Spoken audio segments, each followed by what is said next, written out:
Volume 2, Chapter 7. Emma's very good opinion of Frank Churchill was a little shaken the following day by hearing that he was gone off to London merely to have his hair cut.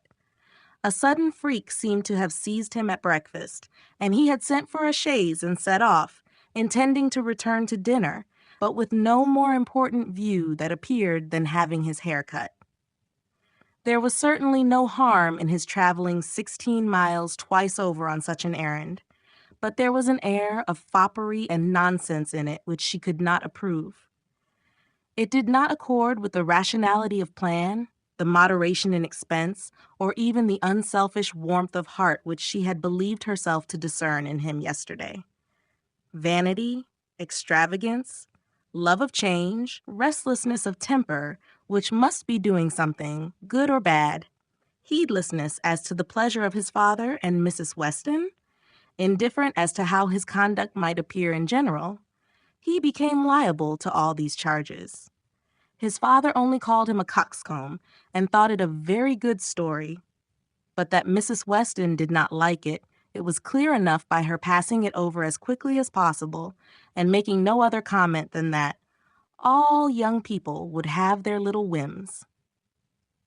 With the exception of this little blot, Emma found that his visit hitherto had given her friend only good ideas of him. Mrs. Weston was very ready to say how attentive and pleasant a companion he made himself, how much she saw to like in his disposition altogether.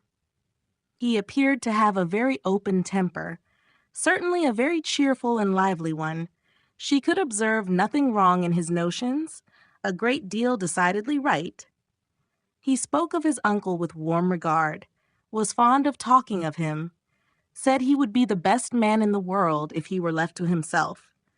And though there was no being attached to the aunt, he acknowledged her kindness with gratitude and seemed to mean always to speak of her with respect. This was all very promising, and but for such an unfortunate fancy for having his hair cut, there was nothing to denote him unworthy of the distinguished honor which her imagination had given him. The honor, if not of being really in love with her, of being at least very near it and saved only by her own indifference, for still her resolution held of never marrying. The honor, in short, of being marked out for her by all their joint acquaintance. Mr. Weston, on his side, added a virtue to the account which must have some weight. He gave her to understand that Frank admired her extremely, thought her very beautiful and very charming, and with so much to be said for him altogether, she found she must not judge him harshly. As Mrs. Weston observed, all young people would have their little whims. There was one person among his new acquaintance in Surrey not so leniently disposed. In general, he was judged throughout the parishes of Donwell and Highbury with great candor. Liberal allowances were made for the little excesses of such a handsome young man, one who smiled so often and bowed so well. But there was one spirit among them not to be softened from its power of censure by bows or smiles, Mr. Knightley. The circumstance was told him at Hartfield. For the moment he was silent, but Emma heard him almost immediately afterwards say to himself, over a newspaper he held in his hand, just the trifling, silly fellow I took him for. She had half a mind to resent, but an instant's observation convinced her that it was really said only to relieve his own feelings, and not meant to provoke, and therefore she let it pass. Although in one instance, the bearers of not good tidings, Mr. and Mrs. Weston's visit this morning was in another respect particularly opportune. Something occurred while they were at Hartfield to make Emma want their advice, and, which was still more lucky, she wanted exactly the advice they gave. This was the occurrence. The Coles had been settled some years in Highbury, and were very good sort of people, friendly, liberal, and unpretending. But on the other hand, they were of low origin, in trade, and only moderately genteel. On their first coming into the country, they had lived in proportion to their income, quietly, keeping little company, and that little unexpensively, But the last year or two had brought them a considerable increase of means. The house in town had yielded greater profits, and fortune in general had smiled on them. With their wealth, their views increased, their want of a larger house, their inclination for more company. They added to their house, to their number of servants, to their expenses of every sort, and by this time were, in fortune and style of living, second only to the family at Hartfield. Their love of society and their new dining room prepared everybody for their keeping dinner company, and a few parties, chiefly among the single men, had already taken place. The regular and best families Emma could hardly suppose they would presume to invite, neither Donwell, nor Hartfield, nor Randalls.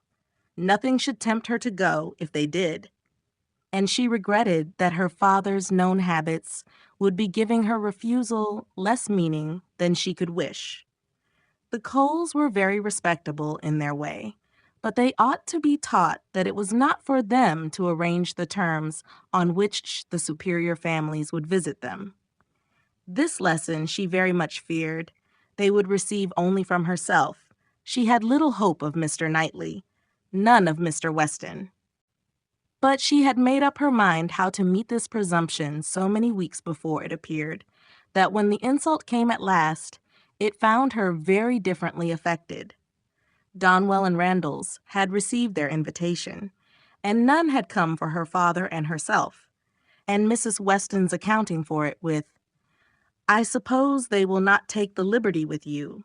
They know you do not dine out," was not quite sufficient. She felt that she should like to have had the power of refusal, and afterwards, as the idea of the party to be assembled there, consisting precisely of those whose society was dearest to her, occurred again and again, she did not know that she might not have been tempted to accept.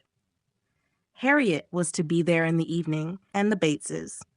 They had been speaking of it as they walked about Highbury the day before, and Frank Churchill had most earnestly lamented her absence.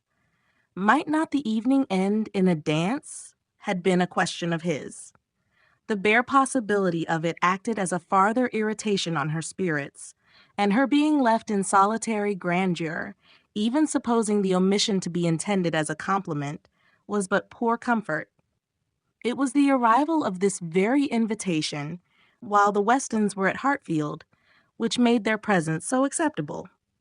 For though her first remark, on reading it, was that, of course, it must be declined, she so very soon proceeded to ask them what they advised her to do, that their advice for her going was most prompt and successful. She owned that, considering everything, she was not absolutely without inclination for the party. The Coles expressed themselves so properly, there was so much real attention in the manner of it, so much consideration for her father.